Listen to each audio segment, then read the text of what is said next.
Shots are fired very close to one of our KSLA news crews. We want to show you a piece of video that's really hitting close to home right now. It is a reminder that gun violence is a threat to us all. What you're about to see and hear happened just seconds before our news crew was ready to go live on KSLA News 12 at 5 o'clock. Take a listen.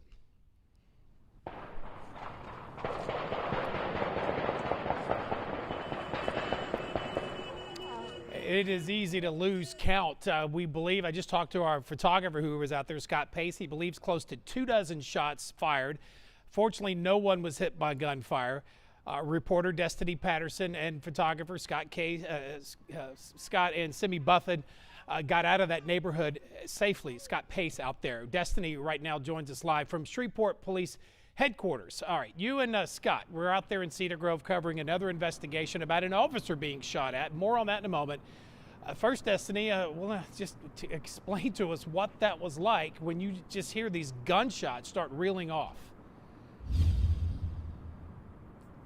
It was very real and it was very scary. I've never seen or experienced anything like that before, but once I realized how close it was and once I registered what was going on, then I figured that we probably needed to come up with a game plan on what we were going to do next to make sure that we were being safe, because it really was like, it sounded so loud and clear.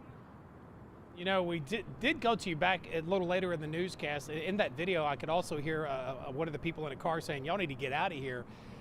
This is kind of a reality for all of us, because there's a lot of folks in some of these neighborhoods that hear that every night.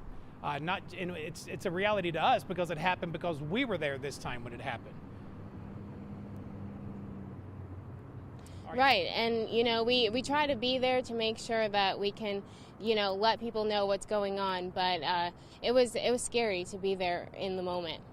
Well, again, this is the second time this happened in that exact area. The reason you were there in the first place, police were looking for a man who shot at officers in that same neighborhood just hours before. Kind of update us on that situation.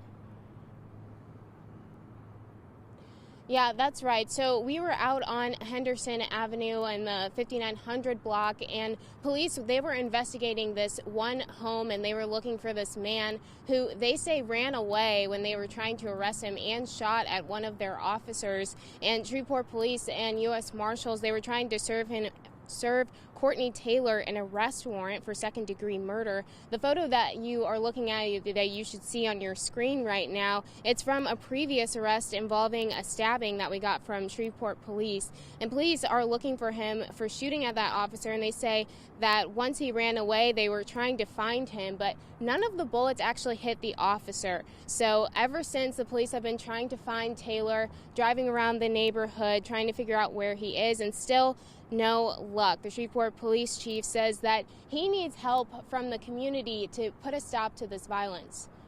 We've got several operations running. We've reached out to a number of state, local, and federal agencies that are putting together some special operations to target the violence.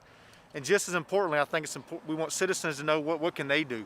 We continue to see people leaving weapons in vehicles, leaving those vehicles unlocked, not wanting to report crimes that they're witnesses of, not wanting to turn in family members that are responsible for some of the violence. And so we want to continue to stress the importance of the citizens working with the police department. U.S. Marshals are also offering a $5,000 reward in addition to what Crime Stoppers will be offering. But this is a developing story, and we'll keep you updated as we know more. Reporting live in Shreveport, I'm Destinee Patterson, KSLA News.